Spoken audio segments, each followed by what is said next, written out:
Welcome back, everybody, to the series finale of the Quarter Century Soldier. We are 27 episodes later. This is the last episode. This is 2025 and beyond. So while the other episodes were more fact-based, this one is going to be an ideology and theory. And so I get into theory. So what happens is I'm going to see how this video ages, ages in a couple months, if not like next year, right? What is it? April 17th, 2026. So 2025, official retirement. Got through everything. Like I said, everything went according to plan. Got everything done. As of 27 December, I was absolutely done and just waiting on the date. Right? The world rejoiced. They had a huge retirement party for myself to, announce the retirement. And I don't know. It was the first was like a culmination of the last 25 years. Just understanding that it was done now. And so part of that was I was happy, or I am happy, that I was able to go out the way that I chose. Like I chose that date, right? Didn't get kicked out. I made it through 25 years of me having a completely different type of attitude. Like I've always said, I'm not the rah-rah sis boom ba person. I'm a realist. I'm an honest person, right? And I'm an accountable person. Some people appreciated that and some people didn't. And was it harder than it should have been in certain instances? It probably was. And I'm okay with that. I'm okay with that because it was my decision. Since the first 1999, the decision to join, I did all of that. It was my decision to do all of that, all 25 years. And so I handled it that way. And I say that because I met two people in my time, in my 25 years, I met two people that to me were the standard for like a soldier. If you were going to craft one, if you were going to create one, like these two guys were just it, right? They were super good. They were super smart. They were super athletics, and they were good at everything. They just were moving up so fast as far as, rank goes. Now, I never felt threatened by that because, I understand and I recognize a good person when I see it, right? So I'm like, these dudes are built for this. These dudes are built for this. So there's no need for me to, compare myself. None of that. These dudes are built for this. And it's good when you find kind of what you're built for. And when I say that, I meant they still put in the work. They still worked hard. They still exceeded what they needed to do. But naturally, with little to no effort, they could have, I don't want to say gotten by, but still been successful. But because their baseline is, above everyone else's, they put in that work. And so now they excel even higher and even faster. So I'm like, damn, like these two dudes are great. They didn't get to finish their careers the way they wanted to. And so if anything, if it taught me anything was, I may not have reached the heights that they reached, but I did everything on my own accord. I called my own shots, and I can live with the results. I can live with the results. What I couldn't live with is if I had let someone else make those decisions for me. Not saying those guys did, they didn't. If I had let someone make those decisions for me, and maybe I would have gotten popular, right? Maybe I would have risen higher, but it wouldn't have been on my terms, right? And what the worst thing to do would be to have that trust, put that trust in someone else, let someone else kind of run your career, because you have people that do that. You have people that have these mentors that, they name drop. I know General so-and-so, and that person kind of helps them. This is what you should do next. This is what you should do next. While that is good, that becomes a crutch, and you no longer have control because you're giving all of this control to someone else. The worst thing would be to do that and then still not be able to finish the way you want to finish. I literally saw 2 examples, and the results were there. These dudes were winning awards, winning competitions, getting promoted quick. And they didn't get to finish their career the way they wanted to. They made one mistake, and the Army said, that's it, you got to go. And I was like, damn, like if it could happen to them, it could definitely happen to me. Definitely happen to me. You can't kick somebody out based on just you not liking their attitude. I've always covered my base by me doing my job. At the end of the day, that's what I get paid to do, is my job. If I come in and I'm bright-eyed and bushy-tailed and I'm an enjoyable partner and teammate and co-worker, then yes, that's a plus. But at the end of the day, I'm just getting paid to do my job. I didn't just do my job. I did it the way that I wanted to do it, plus more. People just didn't like the way I was doing it. It's more than one way to skin a cat, but people say that, but people don't necessarily embrace that. The end result is the same, but just how we got there is different. And so that's what they always, criticize me for. And I can take that criticism because of who my personality is not going to change. But for 2 people to be really, really good at this, for them to be well liked by people, like these weren't men who were disliked. Of course, when you're Captain America, people are going to like you. People are going to like what you do because you make them look good. You're competing, you're getting promoted, you make them look good. But those same people didn't have their back when they needed them to. Just like in my 2016, right? Only thing is, I didn't do anything. In their situations, were their situations.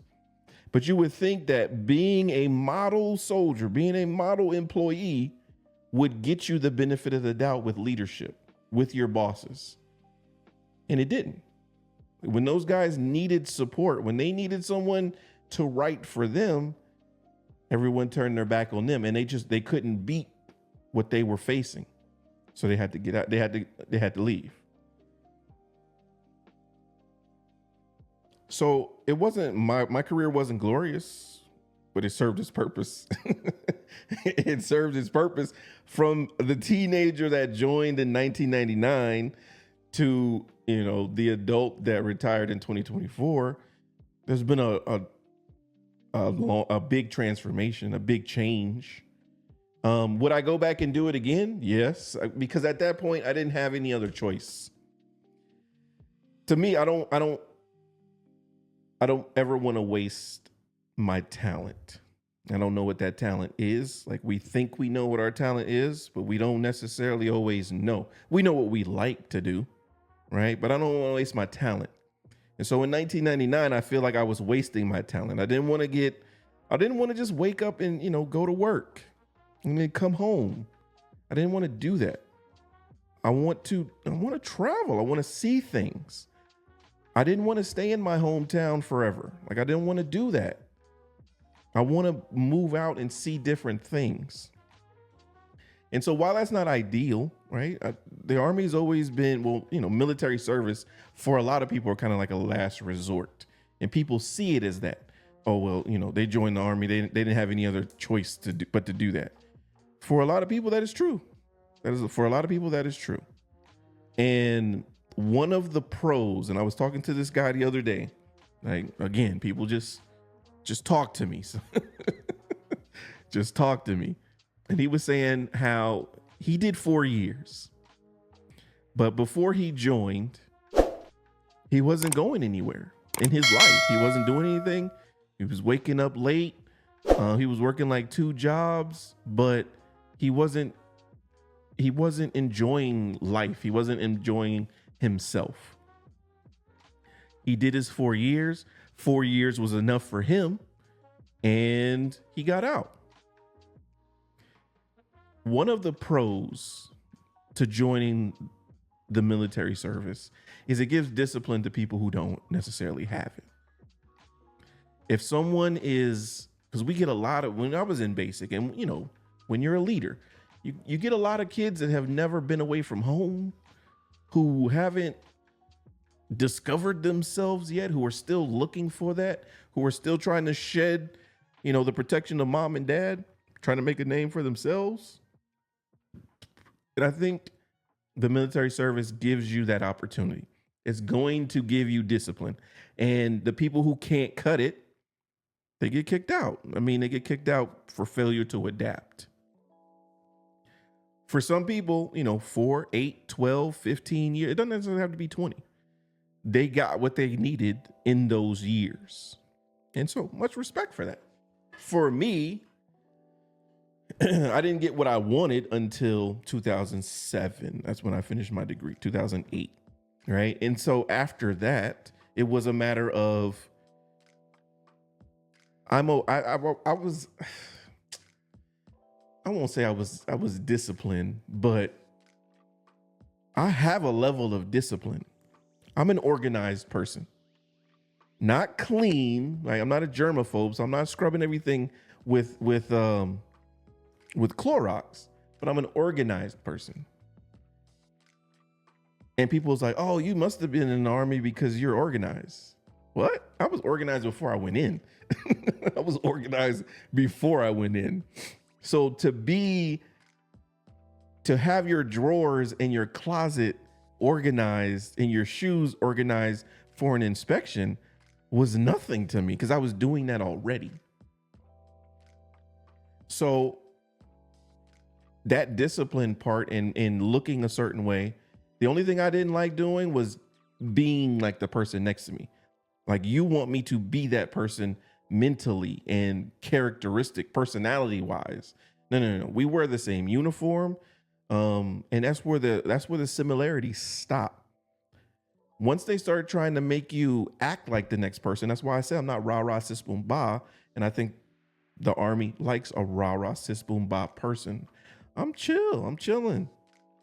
They don't really care for that. You're not going to change my attitude. We already wear the same uniform. Our rooms look the same. We're all the same, but we're still different people. And so as your leadership evolves, you need to understand that people are different. So it gives discipline to people who need it, who want it, who are seeking it, and structure. It gives you a paycheck to do that. But they get their money's worth from you.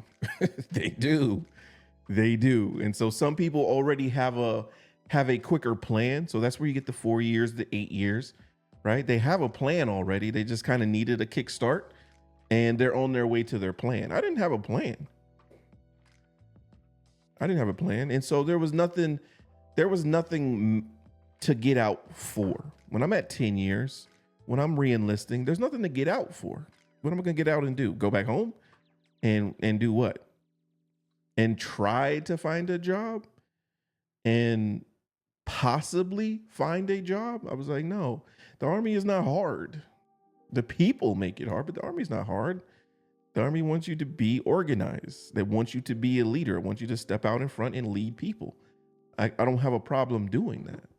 So that's why I was able to stay that long and overcome those obstacles that, were set in front of me. So I would do it again. I would change some things, but I went from admin to medical, like back to admin. And I have a resume to find a job if I want to do that. I have a little bit of travel, not as much as I wanted to. So I would change that aspect of it. But as far as developing as a man, as a person, yes, absolutely. We go through so many leadership schools, resiliency training, facilitation schools, just to learn how to talk, tolerate people, how to have mental toughness, how to bounce back, how to lead other people, how to lead a company, how to lead anything. Leadership training is what we do. And so if you take it seriously, you can always kind of mix that in with your personal life too. Because they always say you have a professional person and you have a personal person. They don't have to necessarily be night and day. It's going to be some bleed over. It's going to be some, and that's okay. But 25 years is a long time. And so it may seem like when I say, I have no problem with saying I'm not a patriot. I didn't join to defend the country. There wasn't a war going on. And when there was one, I went and did my part. So I was well aware of the possibilities when I joined. But no, did I think 2001 was going to happen when I joined? No, of course not. But it was a decision that I made, and a decision I would make again, because I didn't see myself doing anything else. And I'm not saying if you don't have a plan, that's a bad thing, but I had the plan to go to school. That didn't work. So if you have a plan to go to school and that works for you, that's cool. I mean, I wish it would have worked for me. I tried it. I mean, I have the the spring semester grades to show you that at 17, I just wasn't ready to do that yet. Especially not in Daytona Beach.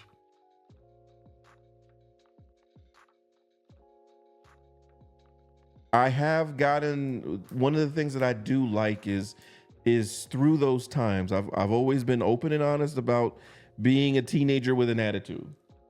Being an adult with an attitude. But it was those leaders that I met that just talked. Right? Just talked. At the end of the day, a person with an attitude, you just have to get to the root of the problem. Like, what's the issue? People try to dress it up and fix it with authority. And that's the last thing that you need to do, because we don't care about that. Like that's not important. What's more important is the content of your character, is who you are as a person. Just because you're the director of NASA, that don't make you a good person. Just because you're a janitor doesn't make you a bad person. It's the content of your character. And so that's all people had to do to me. Once people understood it was a credibility thing, I have no problem doing that. I have no problem doing what I need to do, listening and all that type of stuff. Yes, I do. But it's all in your approach. And people took that approach, was just like, you're supposed to do what I tell you to do because I'm higher than you. No, that's the wrong idea. And that's the wrong way to approach it. Once I was able to get put in those positions, and, I used to always complain. I used to bitch and moan about my leaders. My leaders were terrible. I ain't messing with them people, man. They whack. And so I was told the advice: if you don't like the decisions being made by the people appointed over you, become those people and make those decisions. And now you don't have to worry about it. And from that moment on, that was how I felt about it. It wasn't a matter of if I could. I was like, okay, this is the person appointed over me. You shouldn't be, because you're not qualified. You're not qualified to do that. You're not. You're not. But you know what? I'm going to do what I need to do to get to your position. That way we're peers now, and you ain't got nothing to say to me. You can't talk to me. You could talk to somebody else, but now we're on the same playing field. And that helped me out. When I saw what I did in Hawaii, like after being an instructor, that whole 2016 debacle, coming back in 2017, having a crazy killer year, and then going into 2018 and being that person that was responsible for developing a group of 12 junior soldiers, and the chokehold we had on the hospital because our section, we were just rolling. we had the cream of the crop. Like nobody was touching us. And 99% of that was them, right? 99% of that is them. They're Kobe. So they're already talented. They just need a Phil Jackson to angle that talent, to point it this way and point it that way, to make sure that you're using it in the right way, right? And that's what it is. That's all it is. Because even though you have a talented individual, if you are a bad coach, if you are a bad mentor, you will still waste that person's talent. You'll waste it. I'll give an example. A perfect example right now is in the college football. We have a, they get paid for name, image, and likeness. So Tennessee has a quarterback who was getting paid $2.4 million every year that he was in school. He wasn't great. He was basic. He's still getting $2.4 million. He told Tennessee that he wants $4 million every year. So he wants to up his price. He didn't do anything to up that. And when I say he, I mean his representatives, his agent. His agent just happens to be his dad. So his dad wants $4 million. Tennessee says, no, we're not doing that. So they let him go. And so now he's looking for a place to play football. He's not getting the 2.4. And all of the other schools that they were saying he was interested in going to are telling him, we're not going to pay you $4 million. You out your damn mind. Bad coaching can corrupt really good talent. And if a talent is really good and is really coachable, you really have to take that position of being a leader and being a coach personally. And you have to want to see them progress and be successful. You have to remove yourself from it. That's the problem. Too many people want to see, like, I'm the coach, I'm their leader. I want to get credit for what I'm doing for them. If you're doing it because you know this person is really good and they just need to be trimmed around the edges a little bit, right? Trimmed around the edges. What you're doing is fine, but I want you to continue on the right trajectory. So let me give you those points to push you forward. I don't care if I ever get, a word spoken about me. It's not about me. It's about your success. And when you do it like that, it comes back to you and people give you those flowers. So when I was in Hawaii, it was such a good time because my leadership was working. For sometimes you always think that you have to be a certain way because for years people are telling you, you have to be this, you have to be that. And no, I stuck to my guns. And so now I'm in that leadership position. I'm crafting people.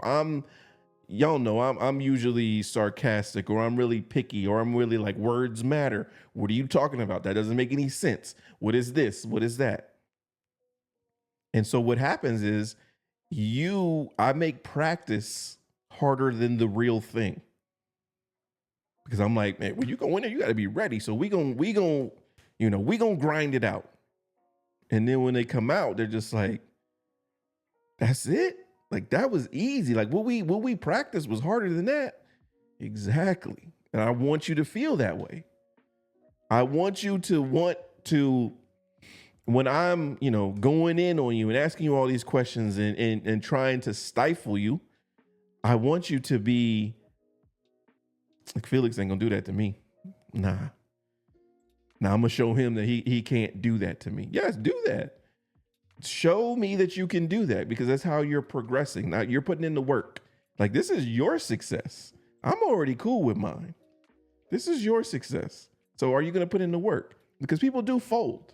Now, every case was not great. People folded. They couldn't handle the pressure. That's okay. It's not built for you. It's not made for you. But when we had people who could, like, they progressed and we did really well. Our section was the top in the hospital for my whole 3 years there. Like, it was crazy how it was just, we got whatever we wanted. We did whatever we wanted because we had that aura, we had that arrogance, we had that confidence. But at the end of the day, it's because we earned it. We put in the work. So you couldn't tell us anything different. And just after Hawaii, just going to work at the DAS was just icing on the cake. Like I could have left Hawaii and been happy, but you know, you're offering me the chance to work overseas at the embassy, no doubt. And so that was just the cherry on top of my resume. If I can work overseas and have those limited resources, because again, Honduras doesn't have the resources that we have, but we still make it work. We still make it happen because you still have to build relationships with locals, with other service members. We still have to do that. And so I had a successful time while I was there. It's not like I got kicked out of country. No, I retired. You know what I'm saying? I retired. And initially I didn't want to retire. I wanted to do 2 more years. I wanted to go to Bolivia. I wanted to work at the embassy. I did. But I think the world, however you want to phrase it, kept telling me it's time for you to go. And before you don't get to choose when. So I chose, 2024, put in the paperwork. Then they said, you could do 2 more years. Okay. So then I got to choose to extend or not to extend, but I chose to extend. And then they started putting up roadblocks. And so, yeah, I could have stayed. And once he offered me to stay that last time, I could have said, yeah. I could have said, yeah. But at that point, I had already made up my mind. So then again, I made the choice to say no. I think it was a really good time to get out. Like I said, there's a changing of the guard, and the things that I valued aren't valued anymore, and that's okay. That just means I'm the old head in the room. I couldn't adapt to that. How I am highly adaptable to a lot of things, but just the way that people are finger pointing, throw people underneath the bus, and just tell on each other, I can't adapt to that. I just can't. And I didn't need to, right? It's one thing if I'm going into an organization and that is the culture, right? You chose to come into this. Okay. So I have to adapt to that. But I didn't choose to come into that because it was completely different when I joined. Obviously, 25 years later, it's going to change. And I couldn't adapt to that. I didn't want to. So it's just better that I go. And so I got to choose when I left, just like I chose when I wanted to enter, right? I went to the recruiter in December and I told him, hey, I want to leave in February. So I chose when I wanted to enter and chose when I wanted to leave. So 2025 and beyond. It's always been my plan since I started taking this serious in 2019 to retire and do content creation. Once I saw the creation of online YouTube videos, the filmmaker in me liked that idea. Why? Because before, when you wanted to get signed to a record deal, a singer, a rapper, you had to go to these record companies, or you wanted to make a film, you had to go to these film companies. You had to get some sort of A&R rep to accept you, to accept your tape, to listen to it, 1 or 2 people, right? And if they didn't like it, that's it. Your dream is gone. With the invention of YouTube, Twitch, TikTok, we removed the middleman. So now whatever I want to make as far as a video can go straight to the consumer. And I guarantee you, no matter what you do, there's going to be someone who likes it. There's going to be, because we're so diverse. So we removed that one A&R rep at Warner Brother Records or Capitol Records that said, you know what? I don't like this screenplay. I don't want to make this into a movie. Okay. I don't like this album. I don't like this song you made for me, so I don't want to do that. I don't have to worry about that person anymore. As a film person, that was always my thing. I didn't go to school, for photography. I didn't go to school. I just picked up a camera and started taking pictures. So if I want to go and be official, I'm not going to get on with a company because I don't have any formal training. With the invention of content creation, or with the acceptance to this point, you don't need any formal training. You just need entertainment to be entertaining. So that's why I chose content creation. For those that don't know, is it presents the opportunity to create film, I guess music, whatever you want to do, and send it straight to the consumer, send it straight to the viewer. Oh, by the way, if you get enough of those views, they start to pay you for that. Oh, by the way, if you get enough of those views, the big companies will come calling. Do you have to get a lot of views? Yeah, like 1 million on everything that you post. Yeah, but it's still possible. And you never know what people are craving at a certain point in time. The things that go viral are just weird sometimes. Y'all know that. It's like, why is this such a big deal? Why is everyone talking about this? The things that go viral, you just never know what it's going to be. But I like the idea of content creation because us creatives who usually get taken advantage of. When I was into photography really heavy, no one wanted to pay for pictures. They were always like, oh, well, you'll get exposure. People will see your work. That's their way of not wanting to pay you for that, because everyone thinks that they can take photos until you need a photographer. Then it's like, oh, well, I don't know nothing about this. Because I used to work for the San Antonio Current while I was volunteering there. San Antonio Current was like is a newspaper with like current events around the city. So what they do is they would send photographers and videographers out to just cover those events and put them in like a weekly newsletter, monthly newsletter, or something like that. And they didn't pay. I was okay with that because, again, I don't think I was good enough to get paid, but just the fact that they weren't even trying, it's like, oh, this is volunteer only. Like, they always put that. So now I could just send my pictures to Instagram if that's what I want to do. And you never know who sees what picture. Again, LeBron likes a photo and it's going to go crazy. Like, why? He likes this photo. I like this photo. There's literally people that think like that. Because someone famous likes it, I like it now. So again, you never know. You never know what art gallery owner, what I don't know, movie studio or somebody. You never know who's looking for a photographer. You never know who sees a photo that they like and they contact you directly. Like, that's unheard of, but it's possible now. So what I did is I said, once I retire, because I didn't want to work. I don't like working. That's no secret. I'm lazy. I don't like to work. I work because I have to. Because I don't like working. My original plan was, after retirement, was to take a month off. A month. I want to wake up, no accountability. I don't have to be nowhere. No one's looking for me. I'm not looking for anyone. Cool. Then that 1 month went from 1 to 3.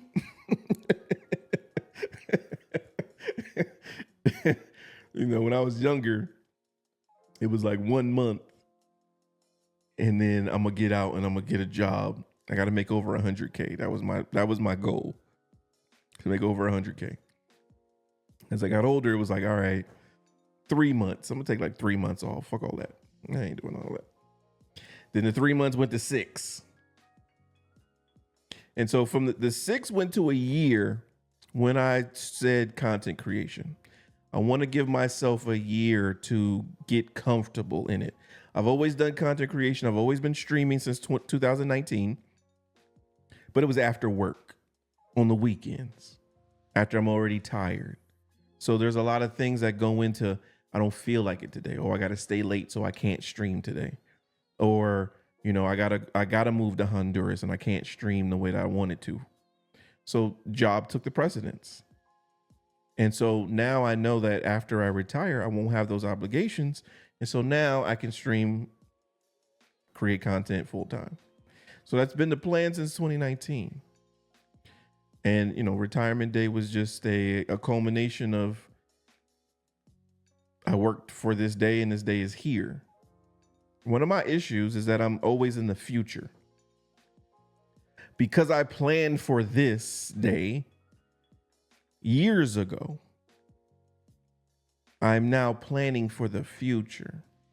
So I don't get to appreciate the present as much as I can, as much as I should. I can admit that. I'm always like, what's next? Because I don't feel like I've accomplished my goal yet. You're going to hit milestones and you're going to accomplish goals along the way, but I haven't accomplished my goal yet. I think my goal is to build this that I'm doing up into something that is, profitable and reaches a lot of people. And definitely, I think my goal is once a big company reaches out to me to say they want to work with me, that's my goal. I've achieved that. You know why? Because I started from zero. From just turning the camera on. I still am nobody. Like I wasn't anybody's cousin, anybody's son. There was no nepotism. I literally said, you know what? I want to do content creation one day, and bought the equipment and started hitting record. So I started with zero. Zero becomes one. One becomes two. Now, could it take months for that to happen? Yeah. Yeah. But you don't quit, all right? If this is what you want to do, you don't stop. And so you remember those people who are the ones. And so it's initially, you talk about content creation, but you don't think that people are going to invest in you. People that you've never met before, people that just come across your channel one day, you never think that they're going to just stick around like that. And they do. Like they genuinely do. So once you find that, damn, there's at least one person that rocks with it. There's at least three. Man, that's crazy. 10 becomes 20, becomes 30. And now the number is just going up. All from zero. From just, a guy from South Carolina that was dreams of being a film director. So that was the goal. The goal has been achieved. And so now chapter 3 is the content creation chapter. And so we're here with that.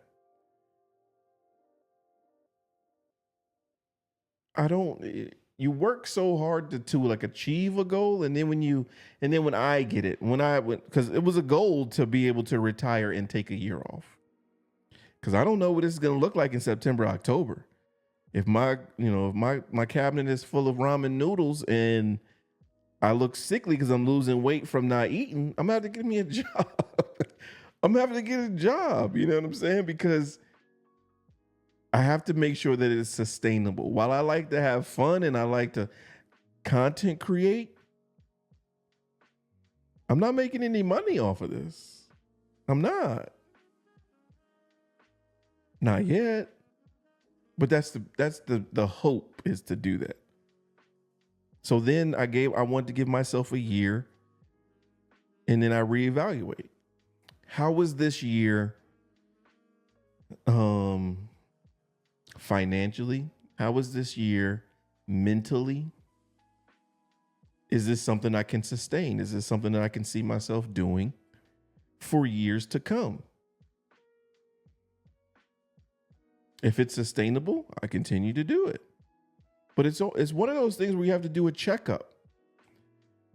I think for the 25 years, it was almost like a set it and forget it. Once I got to I don't think it was ever a plan to get out because I didn't have any other options. But I definitely believe that everyone should reassess at a certain point in time, whether that's a year, 6 months, 5 years, whatever. Just reassess. Like, am I good where I'm at? If the answer is no, then you start to take those directions, make those decisions to get to where you want to be. But you have to reassess. You don't want to set it and forget it. So my plan is, to give myself a year. It's busier than people think. It's busier than people think because it's a lot of paperwork. It's a lot of stuff that I have to sign up for. It's a lot of stuff that I have to remember. I still have appointments to go to.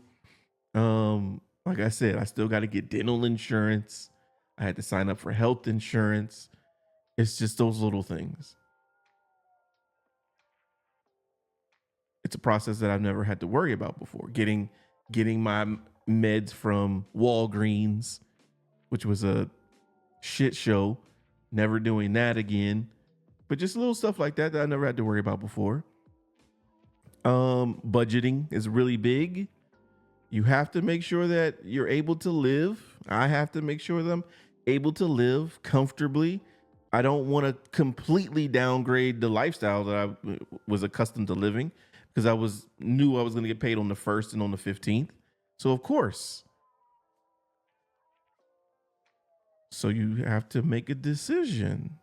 I have to chill a little bit more. I have to pick my spots. But I'm happy with the decision that I made. And like I said, and I'll say it again, it was very nice to not have to work every day. It is. But you still are going to have to find a purpose.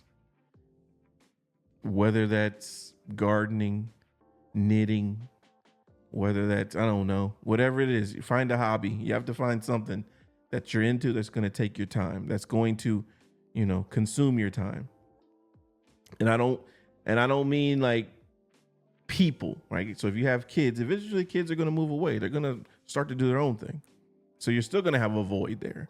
You're going to have to find something that's for you. And so hopefully what I wanted to do, and my plan was, I don't know if it's a successful plan just yet, was to use the stability of the Army to help me focus on the unstable industry of content creation because it's unstable. Use the stable job to go ahead and take a leap of faith, to take that risk of maybe doing a job for yourself, becoming your own boss, setting your own pay, setting your own work schedule. Because to me, that is the answer. At any point, somebody can say, no, you're not worth that. No, we're not going to pay you that. We don't need you here anymore. We're going in a different direction. And then what? Right? That's what a lot of people in the United States are dealing with now, with the president cutting a lot of federal jobs. They don't have an answer for that if they were to lose their job today. So you should always I would recommend finding something where you can at least, build a little bit of income, something that you can do on the side that could potentially be your main source of income. So you're not reliant on others. Mine just happens to be content creation, and it still is volatile because at any moment Twitch could ban my channel. I was banned for 48 hours before for streaming like a battle rap event. Won't do that anymore. But that's the way that it is, right? Like I said, viewership is a revolving door. People come in, people leave. People come in, people leave. It's not going to be any set amount. The Army gave me that stability, which I knew how much I was getting paid every payday. There was no doubt about it. So I could act accordingly. Now it's not so much. So that's a part of the balance too. that is the plan going forward, is just to try it, to see what happens. And I will be here. Originally, the plan was to stream 5 days a week, like it was my regular job from like 9 to 5. I don't know. I was bugged out. I was tripping with that. So nah. I was also gaming at that time too. So when I'm playing the game, it's easier. Time goes by a lot quicker because I'm not sitting here talking for 6 hours. No, I'm not going to talk for 6 hours for 5 days a week. Not going to do that. So I've scaled it back to basically the 3 days. And just I leave the Friday open just so I'm not, again, I want to build a community, but there is a sense of responsibility to that community too. So I don't want to start something that I can't necessarily continue. I can continue 3 days a week streaming, but I don't want to set that at being 5 days, because that's an expectation, right? And then I can't expect viewership to go up if I'm streaming one day and then I don't stream it another day until next week. It's sporadic. I've always likened it, that's why it's called the Felix Black Show, to a TV show. Your favorite TV show comes on at Thursday, 8 o'clock. You know that. So you either set your DVR to watch it, or you will, don't nobody call me after 8 on Thursday until 9 because my show is on. Boom, I don't want to do that. I don't want to talk to nobody because my show is on. And so that's the level that I'm trying to get to. I want people to be that way. That you may not be able to catch it, but oh shit, he did a show today. Let me go watch it in some form, whether that be YouTube, whether that be here on Twitch, or whether you're able to catch it live because you have off today, or you're, out of training early or something like that. So yeah, that's the way that I liken it to a TV show. So that's why I set the schedule, and that's why I try to start it, at that same time. Even if I started earlier, at least that Monday, Tuesday, Thursday at 2 o'clock, he'll be there. Even if I'm not there as a viewer, he will be there going live. You know what I'm saying? So that's the thing about building a community. But yeah, it's been a ride, to say the least. It's been very good to me. The Army's been very good to me. My father was active duty too. So, that's a second generation. My recommendations for anyone that's trying to join it, me personally, for quality of life, I would do the Air Force. The Air Force has different quality of life standards than the other branches. The Army is mainly the infantry. That's what we're built on. The infantrymen, the guys who walk all day, no vehicles, they walk everywhere they go. When you see these big war movies, right? The guys walking, not the guys on the horses. That's the cavalry. Of course, not the generals, but the guys walking with their weapons, with their shields. That's the infantry. And so that's what the Army is built on. Those are the guys and gals that we support. Everyone in the Army supports the infantry. So they're sleeping outside. They sleep on the ground. Like, that's what they want to do. The Air Force doesn't have an infantry. They have standards for when they go to field exercises. They need to have a certain level of sleeping quarters, dorms, as they call them. Food. They need to have a certain level of food quality. And people make fun of them for it. But that's not a bad thing. When I was in Bethesda, working at AFRI, working with the medical school, we had field exercises where we took the docs out to field exercises, right? When they do triage in the field, where, they treat fake gunshot wounds, broken legs in the field, not a full-fledged hospital. If it were just Army, we would have been sleeping outside. We've been sleeping in tents. Like no heat, no electricity, none of that. Right? You have to bring your own electricity, little flashlights. I know because that was my first year in the Army, was doing that shit. Right? It was because we're joint.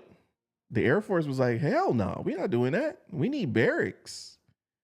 So we got to sleep in the World War II barracks. When you see those movies and they got the bunk beds and it's like 60 of them in a room, we got to sleep in that.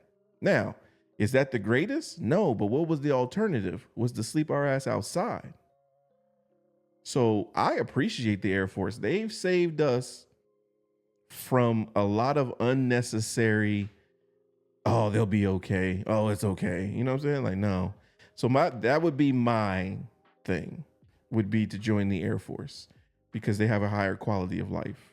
It's not about who's the toughest and, who can walk the furthest. Your body pays for all of that. And yeah, you can sleep on the ground for 25 years and sleep in the rain and all that type of stuff. It's a job and it's temporary. So why put your body through that unnecessarily? Because at the end of the day, you're going to have to get out at some point, and you're going to have life after that. So how is your life after that going to look when you gave everything that you had for, let's say, 30 years? So you get out when you're 45, 50, you still have a lot of life left. And a lot of people just, there's a lot of people whose quality of life post-military is really rough because they threw everything into that and they didn't think about the after. But there is an after. And once you get out, once you retire, they're not fucking calling to check on you. Right? I posted on Facebook. I didn't post that I retired. I just posted like my little 24, 13, and 18 or whatever it is, or 23 that I posted. No one has called me and said, happy retirement. No one from there. No one from the Army has done that. People who have said that to me are friends and family. So that lets me know that, that's just a job. And people have to remember that. Like you cannot blindly sacrifice everything and ignore your family. And so the Army wants that commitment from people, and people do it. People do it. I don't know what their quality of life is after, but there's people, that's why the divorce rate is so high and all of that, because they want you to, they talk this family stuff, but they really want you to dedicate yourself to the service. They will like cover your family, make sure they're good, but y'all know, whether you're a man or a woman, like your presence at home is bigger than like the money you throw back there. So yeah, you're going to give me extra money because I have to go overseas to Korea for a year, but my family can't come. But it's nothing like that year that I'm going to miss being with them, even though I'm throwing money back. So that's one of the downfalls of military life, is that they really want you to dedicate your time and energy solely to them. And if you don't do that, then you're almost looked down upon because there's someone else doing it. And people don't understand it. There's life after that. And there's your body too. Like there's life after that. You can go to all these schools. Yes, I was able to rappel out of helicopters, and that was really cool. That sounds great. What am I doing with that now? What am I doing with that now? I'm doing nothing. I'm not going to get in anyone's helicopter and jump out of that shit. I'm not going to do that. So we have a lot of people who jump out of airplanes, and that's really bad on your knees. At least when we were coming out of helicopters, the rope comes down to the ground. So we're not like falling on our knees. Like if you've ever seen a person parachute, like in the Army, in the military, they come down really hard on their knees. So 15, 20 years into jumping out of planes, your knees are shot. Knees, ankles, hips, tibias, feet are shredded. Unless you're going to go be a skydiving instructor after your time in the military, what are you doing that for? So that's why my goal was, one, to have a job that I could do afterwards. HR. I could do HR. Of course. I can do medical if that's what I want to do. Absolutely. And I wanted to get my education, and I got that. So I got the degree. Just in case anyone wants to, oh, you've never been to school. I have. I've done it. Just to, tie up the resume. But I wanted skills that were useful afterwards. Though they promote that, and you'll see on the commercials, get money for college and do this and do that. You have to fight for those abilities. They make it so hard because, again, someone has to approve you going to school when you get tuition assistance, because we get 100% tuition assistance, but your commander has to approve that. So what happens is commanders set requirements for you to achieve in order to do that. They're not supposed to do that, but they do. So it's not just a matter of, hey, I want to go to school. All right, cool. Felix, you can go to school. No, it's like, oh, you can go. You want to go to school? Okay, well, where's your training at? Okay, your physical fitness test. Where'd you go with that? What are you doing with that? Okay, what was your last evaluation?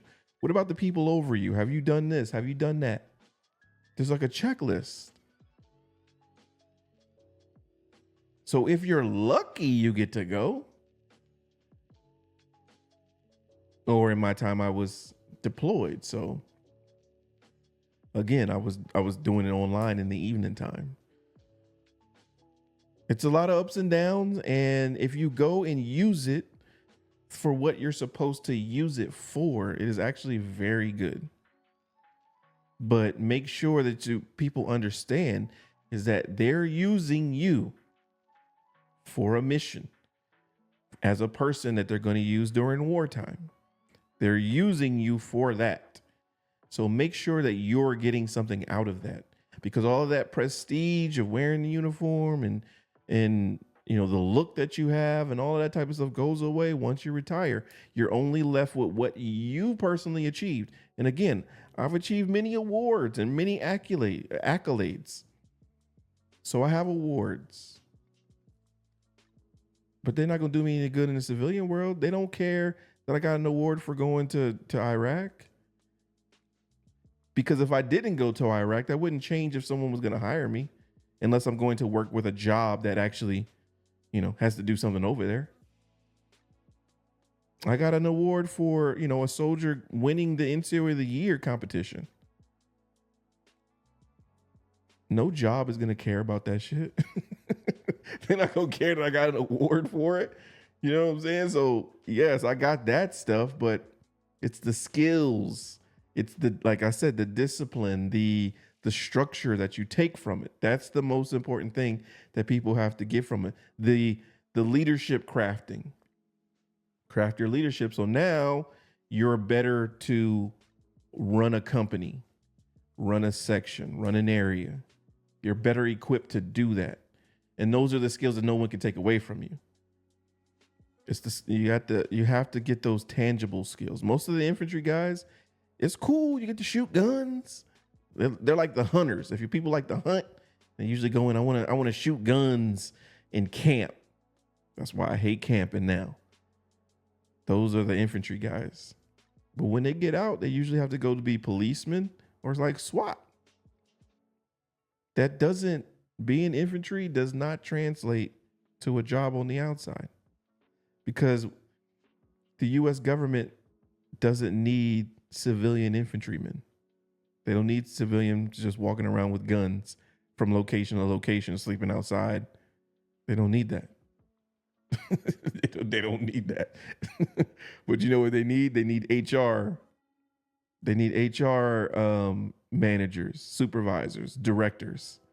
right? People that can handle people's paperwork, evaluations, their awards, their promotions, their vacation time, their pay. They need lab because people, get bloodborne diseases. They get diseases. People get pregnant. People have infections. So we do that in the lab. So that's going to continue. But I just choose not to do that because I don't want to do that job in the civilian world. I just don't want to do it. It was cool, but that's not something I want to do long term. HR, I would do HR. I would do HR. And I think that if I wanted to go back into the working world and I wanted to go to chase money, I would go into HR or operations or something like that. But if I didn't want to chase the money and I just wanted something to do every day to get me out of the house, I would go to like Family Dollar and work there. Now, I don't know how it would take to, having a supervisor or a manager that's there. Do I want to go be like the store manager there? Part of me says yes, but part of me, if I'm not chasing the money, if I'm just this is something to do. Because Family Dollars and Dollar Generals, those dollar stores, they don't be stocked. The boxes and stuff be in the middle. You don't be doing nothing in there. So yeah, can I go there and waste time for 8 hours a day and make a little check, make a little $500 every 2 weeks? Yeah, I could. But I'm hoping that translates into, my creativity for content creation. The problem is with the content creation is I have to find what part of me appeals to the most people. Again, I'm not a comedian. I'm not silly, and I'm like, kiki. I don't do that. So if I'm trying to do that, that's not going to be good content because that doesn't fit who I am. So that's the thing. I'm trying to find out what fits who I am. So the transition has been really good. It has worked out the way that I wanted it to so far. And yeah, I don't have any regrets about anything that I did or didn't do. Of course, there's going to be things that you would have liked to have done. Like I said, I would like to have found that embassy job earlier, but I didn't. So that's fine. If I wanted to go back and work for the State Department, I could do that. So that's always an option too. But that's me being overseas 100% of the time. Am I looking to do that? I mean, I don't know. Possibly. If I get retirement, I'm getting retirement already. And so could I go work at the embassy in Panama? Then go to the embassy in Paris? Go to the embassy in Bangladesh? Yeah, I could. I'm not opposed to living overseas. So that's when I say the possibilities, those are possibilities. And the fact that I have so many now when I didn't before, I'm appreciative of that. So that the Army did definitely open up those doors. So as long as you have many options, you're still winning, right? You don't have to take every option in front of you. You still have it because there's a lot of people that don't have those options. And at the end of the day, that's what everyone should be angling to do or trying to do. I just want to keep my options open. Yeah, because no one wants to be reduced to a single choice. I have to put all my eggs in this basket. I have to do this or it's not going to work. Like no one wants to do that. No one should be looking to do that. Everyone should have 2, 3, a couple of options open. Because you never know, things could sway that decision and things could sway what you need to do, what you should do. Nothing wrong with doing a job you need to do. Nothing wrong with that. You just don't want to be in that position too long. You want to get to a point to where now you're doing a job because you want to do it. I want to do this. No one's making me do this. When I joined before, I was joining because I needed to. I needed something. I didn't have anything. I needed something. And so now when you have the opportunity to retire, it's easier because I don't need this anymore. I don't need this. Like I don't need this. I originally was going to retire in 2024 February. I was good. I told family, I'm good. I'm straight. I'm happy. Content creation is on its way. And then I changed my mind. And so I had to change it to 2024 December. It wasn't that big of a deal to me because I still didn't need the job. I didn't need the extra money. I wanted it. I wanted it, but I didn't need it. And those two words are extremely different. So yeah, it should be I want, not a need. And so now I don't need to do content creation. I want to do it. So you put more effort into it when you want it. And so that's where I am with it now. As of right now, everything is flowing well. Everything is going great. And like I said, I hope this ages beautifully because in a year's time, that will mean that my possibilities, my options are still open. The community, the House of Villains community here is still growing on the Twitch. And so that is my biggest thing right now is to continue to find ways to build the audience here and to build the audience on YouTube. Instagram, Facebook, TikTok, those are cool. Like those are cool apps, but I want those to funnel to the two main places. And I want those to funnel to YouTube and to Twitch. And yeah, that's the goal for right now. So that's 2025 and beyond. Like I said, everything has its pros and cons. As long as you make an informed decision, like I don't recommend just making decisions just to make them, right? I was a teenager. I felt like my back was against the wall. So I made a decision.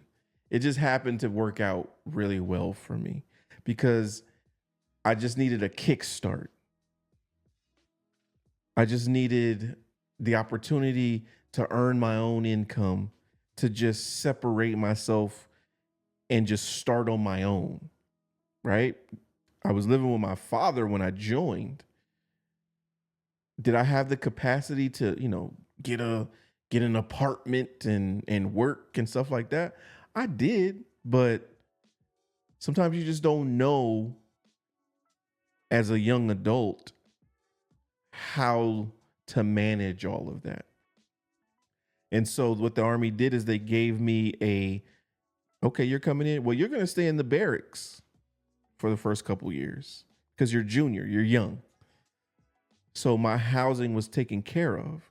So I had to worry about keeping it clean, what TV I wanted, what Xbox I wanted. So I had an apartment, but it wasn't in the sense of I'm now paying bills and responsible.